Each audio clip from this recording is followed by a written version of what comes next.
আমি আনন্দময়ী, আমি অধিকার, আমি প্রতিবাদের আগুন, আমি সেই কণ্ঠ যে নীরবতা শৃঙ্খল ছিঁড়ে দেয়, যে সমাজ নারীকে দমিয়ে রাখার চেষ্টা করছে, আজ সে চিৎকার করছে, আজ সে বজ্র, আজ সে স্বাধীন। তাদের ক্ষমতার প্রাসাদ কাঁপুক, তাদের সুখের ঘুম ভাঙুক আমার পদধ্বনিতে।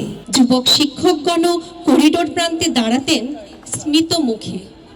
মেধায় ক্লাসে সেরা, শ্রেষ্ঠ রূপসী ছিলাম বিশ্ববিদ্যালয়ের। আমার লাবণ্য বৈভবের বৃত্ত ভেঙে প্রপোজ করতে সাহস পায়নি অনুভবের চোখ আকাশ করা অতি রোমান্টিক কোনো সহপাঠীও। সেরা রেজাল্ট করে বিশ্ববিদ্যালয়ের পাঠ চুকাতেই অক্সফোর্ড ফেরা বৃত্তধন্য এক যুবকের সাথে বিয়ে হয়ে গেল।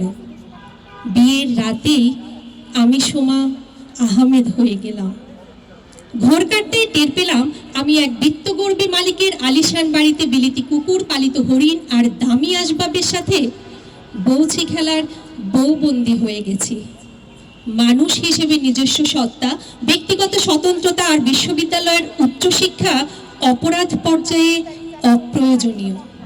আমার কাজ হলো মালিকের ব্যবহারের জন্য নিজের মাংসপিণ্ডটাকে ঘষে মেজে ক্লাইটি করে রাখা। আমার সূর্য দেখা বারণে তার হাতে অজস্র শাস্ত্রীয় বিধান। বিশেষ দরকারে বাইরে যেতে হলে মাখন মার্কা দেহটাকে বোরকায় ঢেকে যেতে হয়, যেন মাখন গলে না যায়।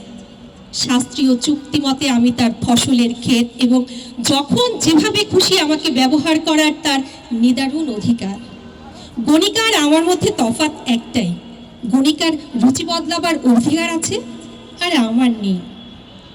তবু দিনে দিনে বাসি হয়ে যাচ্ছি ফ্লাওয়ার ভাসের ফুলের মতো। পচন ধরে যাচ্ছে আমার বাসি মাংসপিণ্ডে।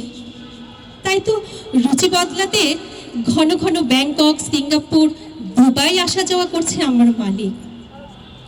ভালোবাসা চলে না মালিক আর দাসীতে। খবরের কাগজ, নিখাদ, নির্ভীক, নিরপেক্ষ।